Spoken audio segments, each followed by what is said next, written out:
Di Yaman itu ada sebuah kisah. Saya ingat sekali kisah ini, sering sedengar. Berapa kali sedengar. Saya cuma hanya sekedar saya lupa sekarang kampung tempat orang itu yang tinggal. Orang sudah tua, setiap hari dia pergi ke masjid, dia membawa roti. Kan orang Yaman makannya roti ya, makan malam itu roti dia. Cuma siang saja ada nasi sedikit. Itu pun nasi itu masih campur roti dia. Jadi mereka bawa roti begini. Dia bawa roti itu ke masjid sambil dia bawa pelita. Jadi sore hari dia bawa pelita ke masjid. Pelita itu untuk menerangi orang di situ yang sholat, dan roti tadi akan dia makan bersama jamaah setelah waktu maghrib untuk menunggu waktu isya. Duduk-duduk sambil makan sama-sama. Dan berlalu waktu, mereka ini butuh air di kebunnya. Ketika mereka butuh air di kebun, maka mereka menggali sumur. Digali sumur. Akhirnya sampai dia gali terus sumur ini. Bapaknya di bawah dan anak-anaknya di atas mengambil tanah tersebut. Sampai dalam sumur tersebut, tiba-tiba runtuh sumur itu. Dan bapaknya tertimbun.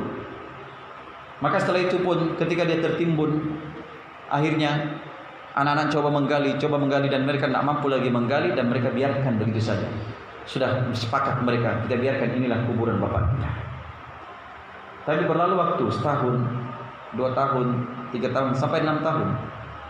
Sebagian orang Yaman menyebutkan 8 tahun berlalu waktu itu.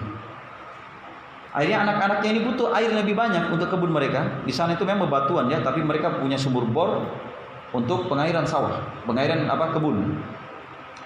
Akhirnya mereka sepakat untuk menggali sumur, dan sebagian mengatakan harus kita gali di sini. Sebagian mengatakan tidak, kita harus gali di tempat yang bapak kita dulu tertanam. Karena di situ sumber air. Kata mereka jangan, itu kuburan bapak kita. Tetap di situ.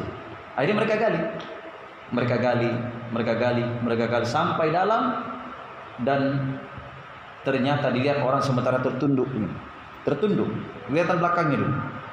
Ih, bapak. Mereka gali lagi, bapaknya dia. Tergali lagi, ternyata masih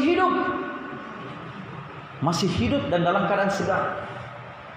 Bukan main gembiranya mereka. Setelah mereka angkat, tenang sudah, pulang, dia tanya, wahai ayah.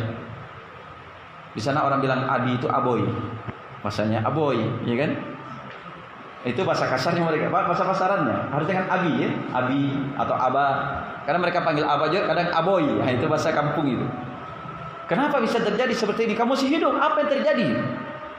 Katanya begini, wahai anakku, ketika awal kali saya tertimbun gelap, tiba-tiba datang terang, terbuka keadaan terang.